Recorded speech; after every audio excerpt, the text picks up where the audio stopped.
Welcome back to After School Reviews. Today we are going to be having a look at the NECA 25th Anniversary T-800 Steel Mill figure. This figure's right now in this collector's case. I just stuck it for this review. Like, I'm not even joking. I thought it'd make it seem cool. Like, yeah, I keep them protected, but I don't. I just got these recently, and I think I picked up like 5 or 6 of these. And, yeah, so I'm going to go ahead and open the figure and bring out some things here to just display what review this is. There's the T-800 open and out of its technical, not packaging, but its storage unit, I guess. And I'm going to go ahead and take out of its accessories just so you can get a look at this thing. This figure, I think, is really good. It's the 25th anniversary one, and I paid about $15 for this, and I paid total $30 for this and the Battle Across Time, and I think for $30 it's really good. They didn't come with their packages, but I didn't care, because I really wanted these figures, because I didn't have any Battle Damage T-800 at the time. And then after I got this, I got the Final Battle, and I'm really happy I did, because they look really cool next to each other, and they're really, really demolished and stuff. This one has a really cool, nice pose, but this is the grenade launcher. You can see there's like a black wash in the wood grain there, really good. You can see the gunmetal gray there, and then the strap here, just kind of really done good with the silver painting on there. Also, the 911, I think, pistol. It's silver with some gray on here and then some black for the handle. It's nice sculpting on the handle too as well. Kind of see that there. Was going to cut my nails. I forgot about that. Maybe for the next review it will be, because some dude commented, and I'm not even going to leave that in the video. But you can see this thing snapped here, and I did that on the Ultimate one too. And I think the Ultimate Terminator 2 figure, this is really soft. This one is an older one. It's kind of hard, and this is still soft, just like the Ultimate figure. But there is the figure back there. Move the camera a little bit.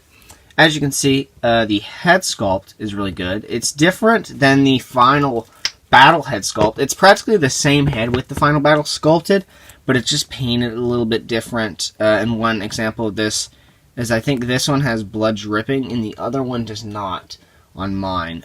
So it's kind of like a before and after, which doesn't really make any sense. But you could technically take that head, put it on this body, and use it for, I think, when he's at Cyberdyne. So that'd be really cool. You can kind of see the nice details in here. This is older, but it doesn't take away any of the value. I mean, any of the, what is it called? Quality. It's a really high-quality piece, and you can see that, too, in this. Like, the hair's sculpted the same. The paint's not downgraded at all from the new stuff. And you can see the silver and the glossy blood there. And his eyeballs are looking to the left, but that's not a problem, which is a good thing why you should get the Final Battle, because you can just plop that head on here, and it's the same head, and he can look in different directions. Bullet holes. And that's the head.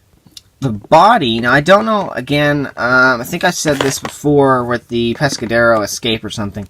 You can see how this one's got a nice and a lot amount of weathering, and it's also on these joints here. So I think what happened is somebody's repainted that, which I'm happy with, because it looks totally a lot better than the Final Battle.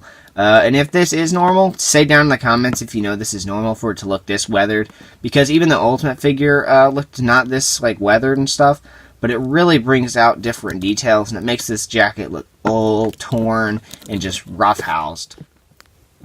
There on the center, you can see the chest wound opened up there. You can see the bullet holes are painted with some red, and they're sculpted in, which is nice. And you can also see this just endoskeleton there. A little bit of skin color there, which is cool. So you know it's the skin. And then the shirt also has bullet holes in the front here, and also on the back, like all the other figures. And the hands are also done different than the other figures. You can see there's some battle damage there, and I think that's some more on here. Yeah, right there. Even on the right, did I already show that part? No, there's some right there. Get this close so I can just show you how much detail is on this figure. Kind of see that there. Really, really cool. And I think this hand has some, maybe, maybe not. Yeah, you can see the fingers there also are. And I mean, they look really cool. You can see the metal endoskeleton, really cool. You can also see the skin color under the gloves. I didn't even know that, so that's even more accurate than I thought, so that's pretty cool. And then the belt there, and then these pants, and then all the way down to the shoes, and of course the exposed knee. Now, if NECA did do an Ultimate figure of this, I figured this would be a problem, because I don't know how you would get articulation in that. You'd have to kind of maybe do it weird. maybe like a weird joint or something. But I think they could do it if they figured out a way. It could break the sculpt, but it could still work. But I don't know if NECA's even going to do an ultimate T-800 battle damage kind of version, because they already released the final battle head sculpt. But they didn't give us this head sculpt, so there's still an opportunity there, because it didn't have this or this on the other one, and they need to do an alternate arm, because that would still work, or an interchangeable like top piece for the arm, because it was just that's what they need. The articulation on this guy is really good, and I'm thinking about doing a new series here. If you guys want me to do oh my gosh, can't talk today. If you guys want me to do a new series called Worst Day Ever, or something like that, say down in the comments. It's about different characters in movies and films having a really bad day. First episode might be Star Wars or something else. Maybe Vincent Vega, because his day is pretty bad. But I might do something like that. But I'm going to first right now do the articulation. Before I do articulation, go ahead and hit that stinking freaking bell icon. And hit the subscribe button. Also, give this video a like, share it with your friends, and you will get me to 200 subs. When that happens, I will give away a movie. Yes, a movie. It's a digital download code, but it's legal, so you don't have to break the laws or anything. So, I mean, just do that right now. Okay, so articulation. Arm will go up about this far. It rotates all the way up. I want this thing to focus as much as I can. They bend at the elbow pretty good, and that swivels all the way around. And then the hands here are on a ball joint, so you know that's really good. Head's on a ball joint too, so the head can look down, up, turn, rotate. It's on the neck, which is really good because it doesn't break the sculpt. It looks perfect anywhere you put it. Some of the other figures where the joint is up here and the neck is just staying on the figure, like the Freddy's, those look kind of weird.